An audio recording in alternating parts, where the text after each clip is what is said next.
প্ৰাণীৰে অধিকাৰ আছে কাৰণ পৰম নিৰ্মল হৰিনাম কীৰ্তনত সমস্ত প্ৰাণীৰে অধিকাৰ হৰিকীৰ্তনৰ বলত অলপমান বান্দৰ হৈও জাম্বৱন্ত ভালুক হৈও ৰামৰ পৰম ভক্ত হ'ব পাৰিলে দৈত্যকুলত জন্ম প্ৰহ্লাদ বিষ্ণুৰ ভক্ত হ'ব পাৰিলে ৰক্ষকুলৰ হৈও বিভীষণ ৰামৰ পৰম মিত্ৰ হ'ল এনে সবদৰিখি হৰি ভকতিয়ে একেবাৰে হীন বুলি গণ্য কৰা জনক উদ্ধাৰ কৰিয়েই নেৰে একান্ত ভকতৰ হাৰিলৈ পৰিণত কৰি দিয়ে কিন্তু একান্ত ভকত হ'ব লাগিব এতিয়া আমি প্ৰত্যেকজন একান্ত ভকত হৈছোনে নাই কেনেদৰে গম পাম একান্ত ভকতৰ বিভিন্ন ধৰণৰ লক্ষণ থাকে বিভিন্ন কৰ্ম থাকে বিভিন্ন বৈশিষ্ট্য থাকে সেইটো বিষয়েও আমি জানিব লাগিব প্ৰকৃততে আমি একান্ত ভকত হ'ব পাৰিছোনে নাই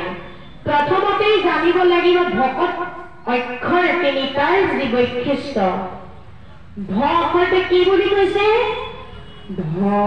ভদে ভগৱন্ত ভয় বিমোচন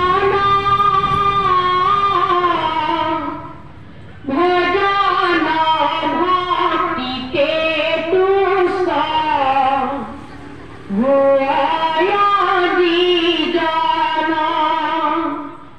ভগৱতে ভগৱন্ত ভয় বিমোচন ভজন ভক্তিতে তুষ্ট হয়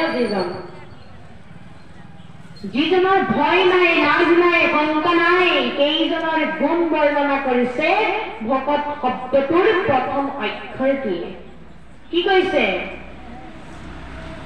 ভগৱন্তৰ ভজনা কৰিবলৈ কৈছে ভগৱতে ভগৱন্ত ভয় বিমোচন ভজন ভক্তিতে তুষ্ট হয় যিজন ভক্তি তুষ্ট হৈছে যিজন ভক্তিত একান্ত ভক্তি তুষ্ট হয় তেওঁৰ নাম বৰ্ণনা কৰিছে ভ অক্ষৰটোৱে ইয়াৰ পাছত ক অক্ষৰটোৱে কৈছে কহতে কৃষ্ণ ভনি পবিত্ৰ পৰম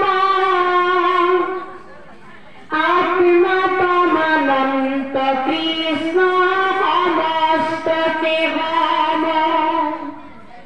কি বুলি কৈছে ক শব্দে কৃষ্ণ ভজি পবিত্ৰ পৰম আত্মাতমানন্ত কৃষ্ণ সমস্ততে হম ভগৱন্ত প্ৰভু সকলো জীৱৰ দেহতে আত্মাৰূপে সমভাৱে বিস্তাৰিত হৈ আছে আমাৰ আত্মাটোৰ একোৱেই পাৰ্থক্য নাই গুৰিপৰত যিমান আত্মা থাকে হাতীটোতো সমান আত্মাই থাকে আত্মাৰ একো পাৰ্থক্য নাই বা কৰোবৰ নাই দেহটো বহু পাৰ্থক্য আছে কি আছে মতা আছে মাইকী আছে কোলা আছে বগা আছে অক্ষৰ আছে চাপৰ আছে ভকত আছে ক্ষীণ আছে আপোন আছে পৰ আছে শ্ৰুত আছে বৰ আছে এইবোৰ কিহৰ ধৰ্ম এইবোৰ দেহৰ ধৰ্ম আত্মা দুভাগতে বিভক্ত কি পুণ্যাত্মা আৰু পাপাত্মা আমি কোন ভাগত পৰিছো আমি পুণ্যাত্মাত পৰিছো নে পাপাত্মাত পৰিছো এইটো নিজকে প্ৰশ্ন কৰাৰ সময় আহি গৈছে যদি ভাল কাম কৰিছো পুণ্যাত্মা যদি বেয়া কাম কৰিছো পাপাত্মা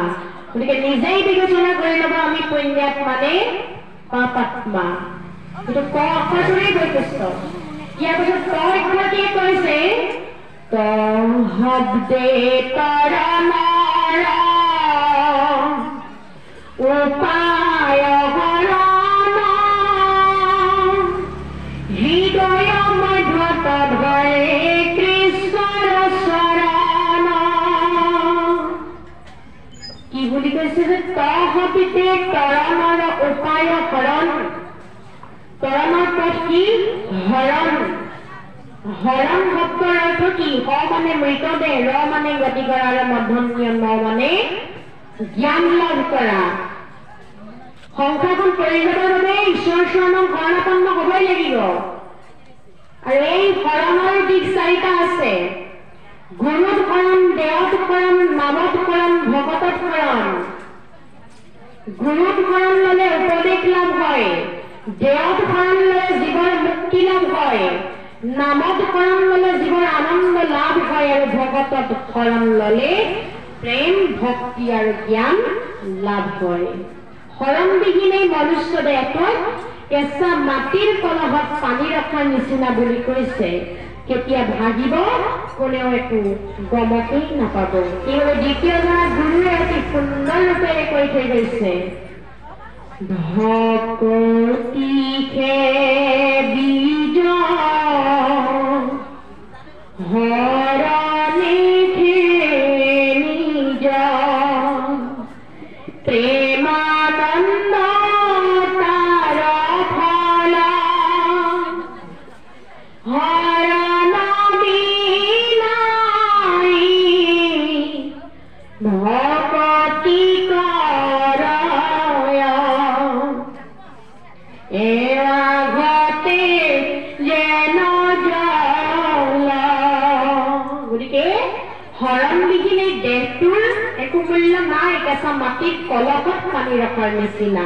তেতিয়া ভাগিব কোনেও একো গমকেই নাপাব।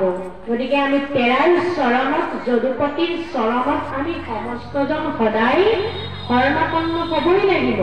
এটা হৈছে ত আখৰটোৰ বৈশিষ্ট্য। ভকতৰ লক্ষণ কি? বৃথা বাক্য নবলিব নমাতি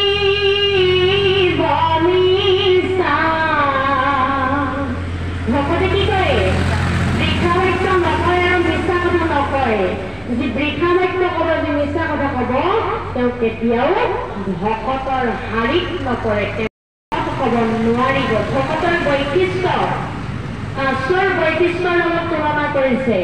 কাছৰ বৈশিষ্ট্য কি?